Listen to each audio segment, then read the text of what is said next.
Olá, bem-vindo ao canal. Hoje vamos falar sobre uma rota gelada no Ártico, que pode mudar o comércio marítimo mundial e ameaçar o Canal do Panamá. Número 1. O Canal do Panamá e o Canal de Suez. Para entender por que o Canal do Panamá e o Canal de Suez deixaram de ser vistos como rotas totalmente seguras e previsíveis, primeiro precisamos voltar um pouco e observar como essas obras surgiram, por que elas se tornaram tão importantes e quais desafios enfrentam hoje. O Canal do Panamá é uma hidrovia artificial com cerca de 82 quilômetros de extensão, localizada no Panamá, ligando o Oceano Atlântico ao Oceano Pacífico. Antes dele, um navio que desejasse sair do Atlântico em direção ao Pacífico, ou fazer o caminho contrário, precisava contornar o extremo sul da América do Sul, passando por uma rota longa, perigosa e muitas vezes castigada por ventos fortes e mares traiçoeiros. Com o canal, esse percurso acabou reduzido drasticamente, economizando tempo, combustível e riscos. Quando teve inauguração oficial em 15 de agosto de 1914, o Canal do Panamá representou uma das maiores conquistas da engenharia moderna.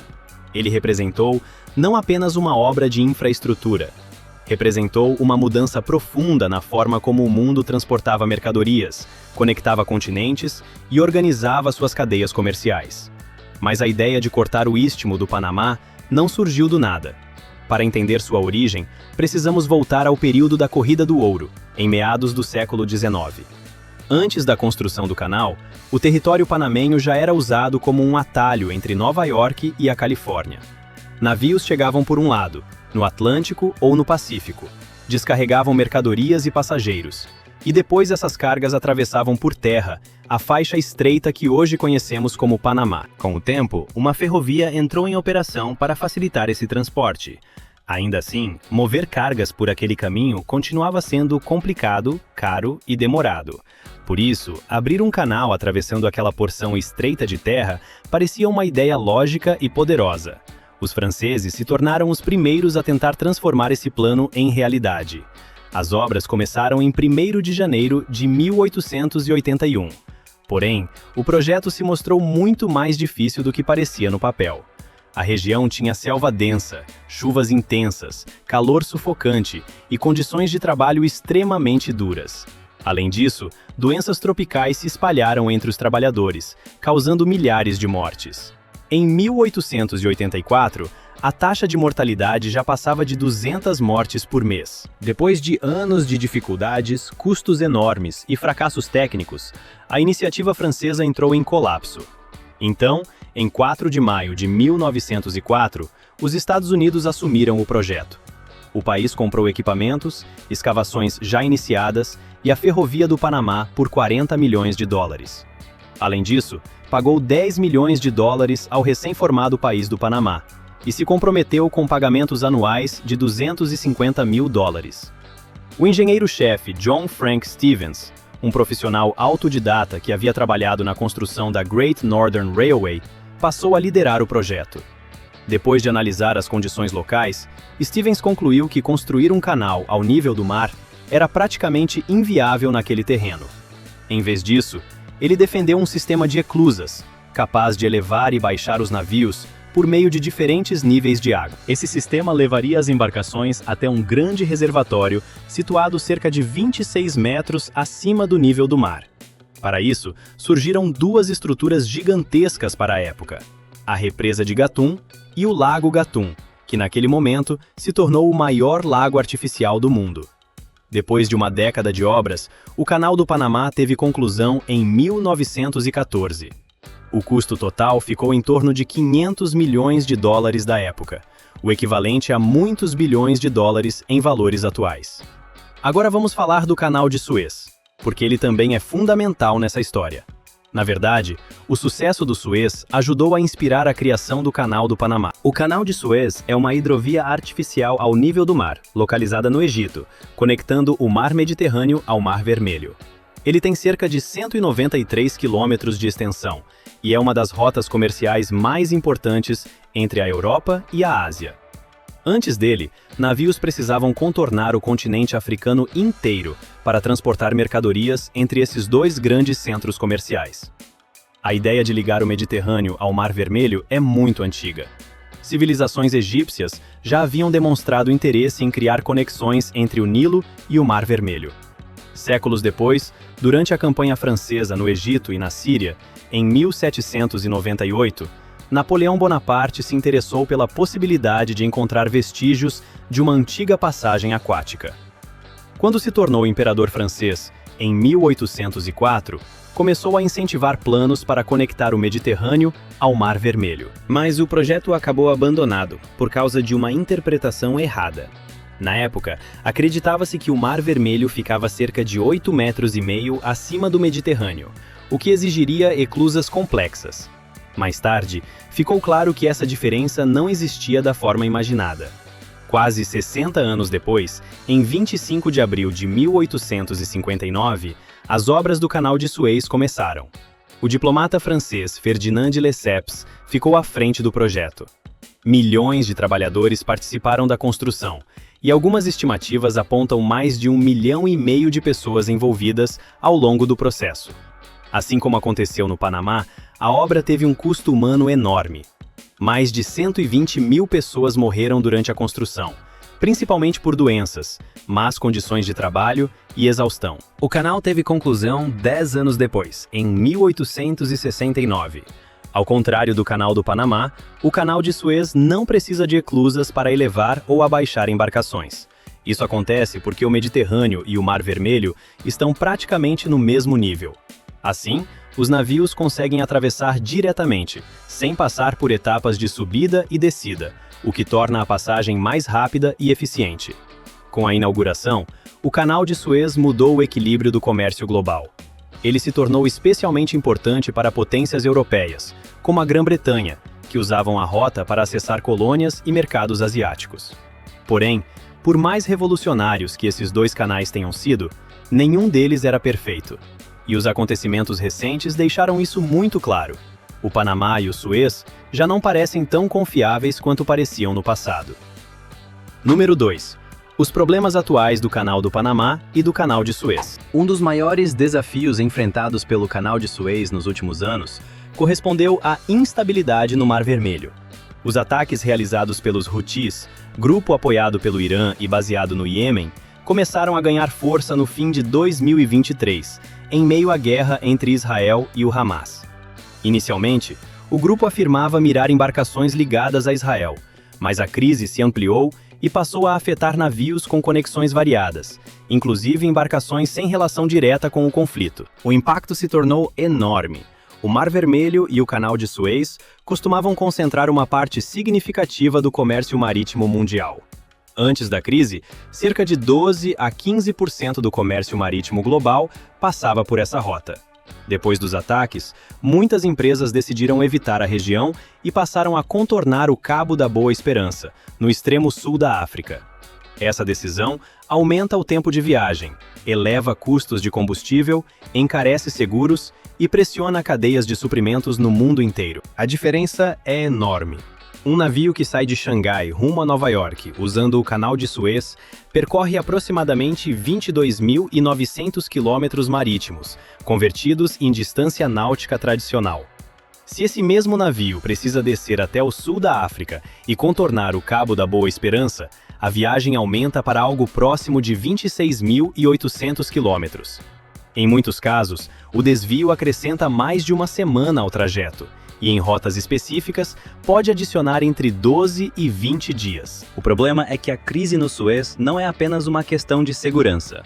Antes mesmo dos ataques recentes, a região já havia enfrentado riscos de pirataria, especialmente perto da Somália. Para evitar ataques, muitas empresas já tinham, em diferentes períodos, optado por rotas mais longas. Quando o trajeto pelo Cabo da Boa Esperança volta a ser usado em larga escala, os custos disparam. Mais combustível é consumido, mais dias de tripulação são necessários, a entrega demora mais, e a pressão chega ao consumidor final.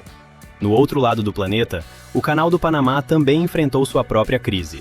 O funcionamento dele depende de água doce, especialmente do lago Gatun, que alimenta o sistema de eclusas. Cada navio que atravessa o canal exige uma grande quantidade de água para ser elevado e depois abaixado entre os oceanos. Quando os reservatórios caem demais, navios maiores e mais pesados precisam reduzir carga, esperar mais tempo, ou até buscar rotas alternativas. A Grande Seca de 2023 e 2024 obrigou a autoridade do Canal do Panamá a limitar o número de travessias diárias e impor restrições de calado. Isso significava que menos navios podiam passar e que algumas embarcações precisavam viajar mais leves para não ficarem presas. Para uma rota que costuma ser essencial para o comércio entre o Atlântico e o Pacífico, esse tipo de limitação causa efeito dominó nas cadeias de abastecimento. Dois fatores ajudaram a agravar a situação: o El Niño e o aquecimento global. O El Niño é um fenômeno climático natural que aquece as águas do Pacífico Equatorial e altera padrões de chuva em várias regiões do planeta.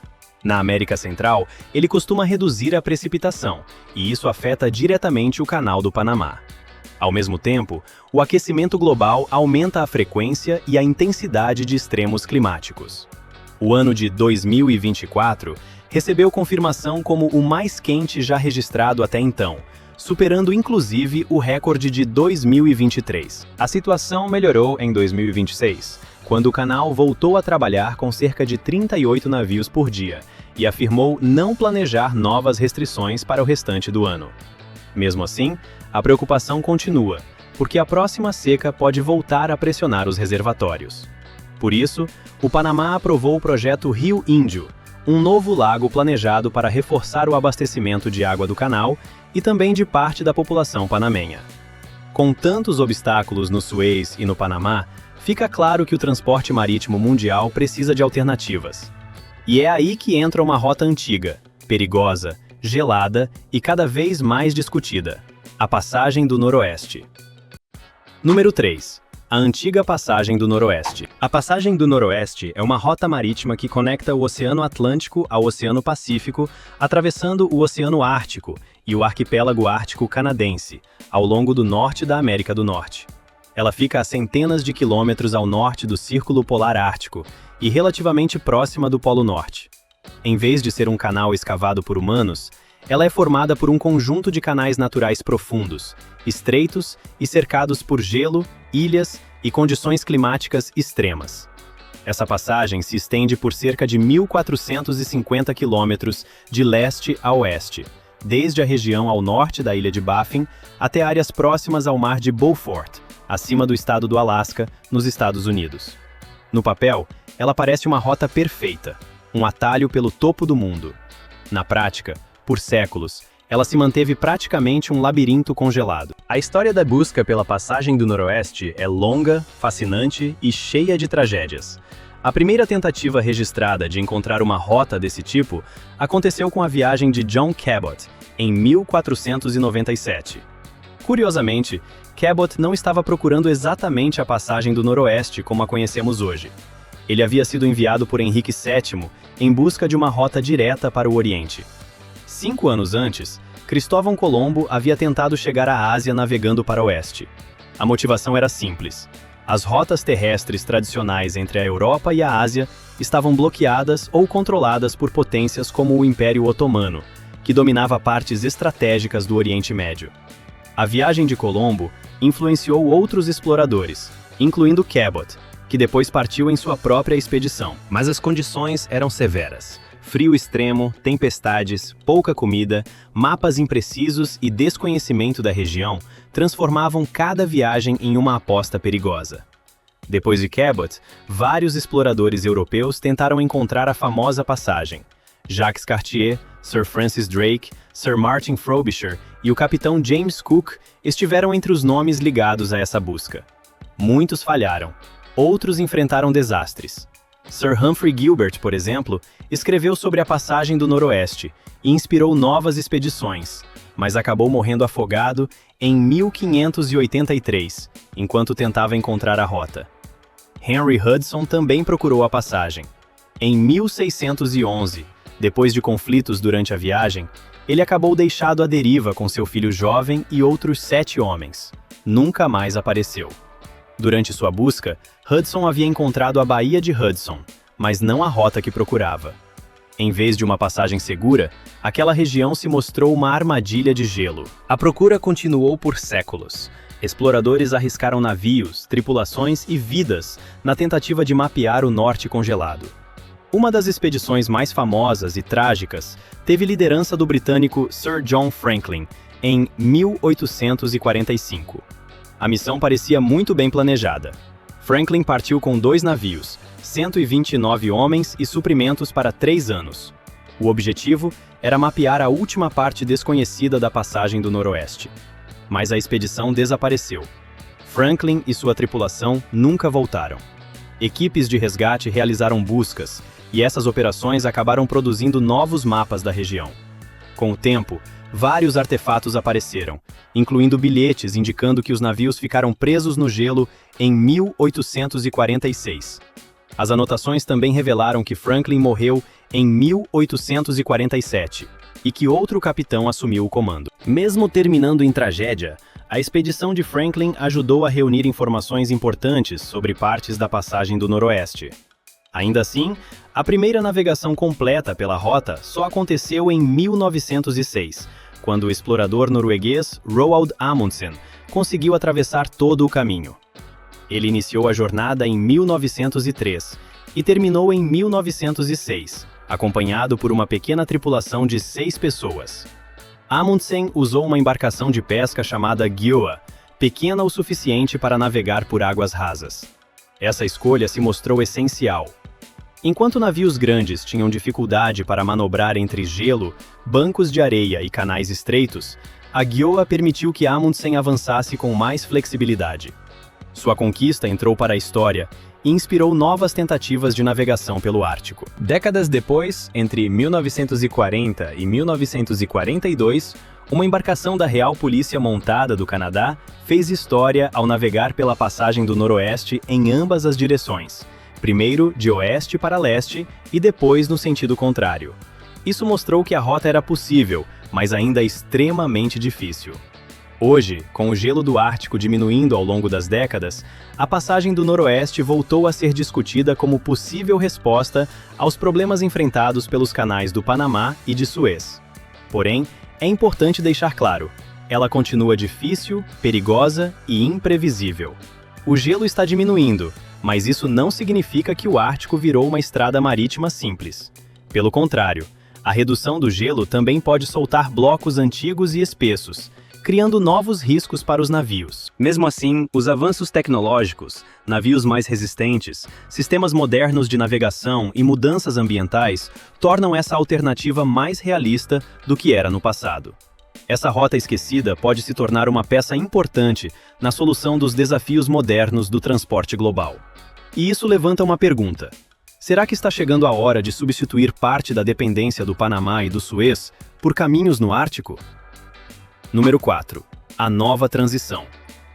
Agora que já entendemos a história da passagem do Noroeste, precisamos analisar por que ela desperta tanto interesse como rota alternativa para os navios. O Oceano Ártico está mudando rapidamente. Desde o início das medições por satélite, em 1979, o gelo marinho de verão vem diminuindo de forma consistente. Segundo dados da Administração Nacional de Aeronáutica e Espaço, a extensão mínima do gelo marinho do Ártico em setembro encolhe cerca de 12,2% por década. Isso não significa que todo o gelo desaparecerá de uma vez, mas mostra uma tendência clara de redução ao longo do tempo. Essa mudança torna mais plausível a ideia de usar rotas que antes eram consideradas impossíveis. Se o gelo continuar recuando durante parte do verão, navios poderão atravessar a passagem do Noroeste em janelas sazonais específicas, encurtando viagens entre a Ásia e a costa leste da América do Norte. Em comparação com rotas tradicionais, isso pode representar milhares de quilômetros a menos. Em dezembro de 2007, cientistas já apontavam que mudanças na cobertura de nuvens e na absorção de luz solar poderiam acelerar o aquecimento em partes do Ártico. Menos nuvens em certas regiões significam mais radiação solar chegando ao oceano, aquecendo a água e contribuindo para o derretimento do gelo. Com isso, a passagem do Noroeste passou a ser observada com ainda mais atenção. Outra rota do Ártico também ganhou destaque: a Rota Marítima do Norte, que acompanha a costa ártica da Rússia e liga a Europa à Ásia. Essa rota pode reduzir em cerca de 40% a distância de algumas viagens em comparação com caminhos tradicionais. A Rússia já usa esse corredor desde a época soviética, mas infraestrutura, portos, sistemas de resgate e apoio logístico ainda precisam de melhorias constantes. Um momento simbólico aconteceu em 2013, quando o cargueiro Nordic Orion atravessou a passagem do Noroeste com apoio de um navio Getelo. O atalho economizou 4 dias de viagem e cerca de $200 mil em combustível. Ao escolher esse caminho, a embarcação evitou uma rota mais longa pelo sul das Américas, tornando a viagem mais rápida e econômica. Modelos climáticos indicam que, até o fim deste século, a temporada de navegação no Ártico pode se expandir em alguns meses. Alguns estudos apontam que a passagem do Noroeste pode se tornar mais acessível em partes do período entre 2030 e 2059. Isso não quer dizer que ela estará aberta o ano inteiro, nem que será segura para todos os navios. Significa apenas que a janela de navegação pode aumentar. Quando a rota se tornar mais utilizável, o impacto comercial poderá ser enorme. Em algumas viagens, a distância pode ser reduzida em pelo menos 7.000 quilômetros em comparação com rotas pelo Canal do Panamá ou pelo sul da América do Sul. Para empresas de transporte marítimo, menos quilômetros significam menos combustível, menos tempo, menor desgaste da embarcação e entregas mais rápidas. Por isso, muitas empresas certamente observarão essa rota com interesse. Navios de carga poderiam economizar milhões ao longo de vários trajetos. Produtos chegariam mais rápido, cadeias logísticas seriam reorganizadas, portos no norte do Canadá, no Alasca e em regiões próximas poderiam ganhar nova importância. Mas a grande pergunta não é exatamente se a passagem do Noroeste será usada. A pergunta mais realista é quando, com qual intensidade e sob quais regras. O gelo está diminuindo, a tecnologia está avançando e o comércio global busca alternativas. Porém, transformar essa passagem em uma rota regular exige muito mais do que esperar o gelo derreter. É preciso planejamento, infraestrutura, acordos internacionais, navios preparados, equipes treinadas e sistemas de emergência. Também é necessário evitar que os problemas enfrentados no Panamá e no Suez simplesmente reapareçam de outra forma no Ártico. Número 5. Os desafios de desenvolver uma nova rota na passagem do Noroeste. O primeiro ponto a considerar é o custo. Desenvolver a passagem do Noroeste como rota marítima regular exigiria investimentos gigantescos. Não estamos falando apenas de milhões, mas possivelmente de bilhões de dólares. Assim como o Canal do Panamá e o Canal de Suez exigiram enormes recursos, qualquer expansão séria de navegação no Ártico demandaria planejamento técnico, portos, terminais, comunicação, monitoramento climático, centros de resgate e sistemas de navegação modernos. Antes de qualquer coisa, engenheiros e especialistas precisariam avaliar quais partes da rota poderiam receber navios maiores com segurança. Diferentemente do Panamá e do Suez, a passagem do Noroeste não é um canal escavado em linha relativamente controlada. Ela é um conjunto de caminhos naturais, com profundidades variáveis, gelo em movimento e regiões isoladas. Em muitos pontos, simplesmente não há infraestrutura. Portos teriam que ser construídos ou ampliados. Terminais de carga precisariam ser instalados. Sistemas de abastecimento de combustível, manutenção e comunicação teriam que funcionar em temperaturas extremas. Bases de busca e salvamento seriam indispensáveis, porque um acidente no Ártico pode se transformar rapidamente em uma crise grave. Outro elemento essencial são os navios quebra-gelo. Essas embarcações fortes conseguem abrir caminho em águas congeladas, rompendo camadas de gelo para permitir a passagem de outros navios. Elas são caras para construir, caras para manter e exigem tripulações especializadas. Se a meta consistir em manter a rota operando por mais tempo ao longo do ano, os quebra-gelos serão fundamentais. O clima é outro obstáculo enorme. O Oceano Ártico é imprevisível. As condições de gelo mudam rapidamente. Icebergs, blocos flutuantes, placas espessas e gelo em deslocamento podem aparecer no caminho de uma embarcação. Mesmo com satélites e radares modernos, navegar ali exige cuidado extremo. Além disso, o tempo pode mudar de forma brusca. Neblina densa, tempestades, ondas perigosas e quedas rápidas de temperatura são parte da realidade. Os navios que atravessarem a região precisarão ser preparados para suportar frio intenso, impacto com gelo e longos períodos longe de assistência. Um problema mecânico em uma rota tradicional já é caro. No Ártico, pode ser muito mais perigoso, porque a ajuda pode demorar, e as condições ambientais tornam qualquer operação mais complicada. Também existe a questão política. A passagem do Noroeste atravessa águas ligadas ao arquipélago ártico canadense, mas envolve interesses dos Estados Unidos, da Groenlândia, de povos indígenas e de outras potências marítimas. O Canadá considera essas águas parte de suas águas internas, sob soberania canadense. Já os Estados Unidos defendem que a passagem funciona como um estreito internacional, pelo qual navios estrangeiros poderiam transitar com mais liberdade. Esse desacordo não é apenas simbólico. Ele define quem pode cobrar taxas, impor regras ambientais, controlar tráfego, fiscalizar embarcações e responder por acidentes. Além disso, os povos inuites que vivem no Ártico canadense têm reivindicações históricas e direitos ligados à terra, ao mar e ao gelo. Suas vozes precisam fazer parte de qualquer decisão sobre o futuro da rota. Com tanto dinheiro envolvido, também surge a pergunta: quem terá direito de acessar essa passagem? Se o Canadá abrir a rota para o comércio internacional sob suas regras, o país poderá ganhar influência estratégica no comércio global. Por outro lado, caso a rota receba tratamento como estreito internacional, outros países defenderão liberdade de navegação. Esse debate pode criar tensões diplomáticas em uma região que já desperta interesse crescente por causa de recursos naturais, segurança e comércio. E ainda há outro ponto que não pode ser ignorado: os impactos ambientais. Antes de imaginar a passagem do Noroeste como uma solução perfeita, é preciso entender o preço que essa expansão pode cobrar da natureza. Com tudo o que vimos até aqui, é fácil entender por que tanta gente acredita que uma rota pelo Ártico poderia enfraquecer o Canal do Panamá. Em alguns cenários, navios viajando pela passagem do Noroeste poderiam economizar uma enorme distância em comparação com rotas tradicionais. Ainda assim, desenvolver essa rota não é simples.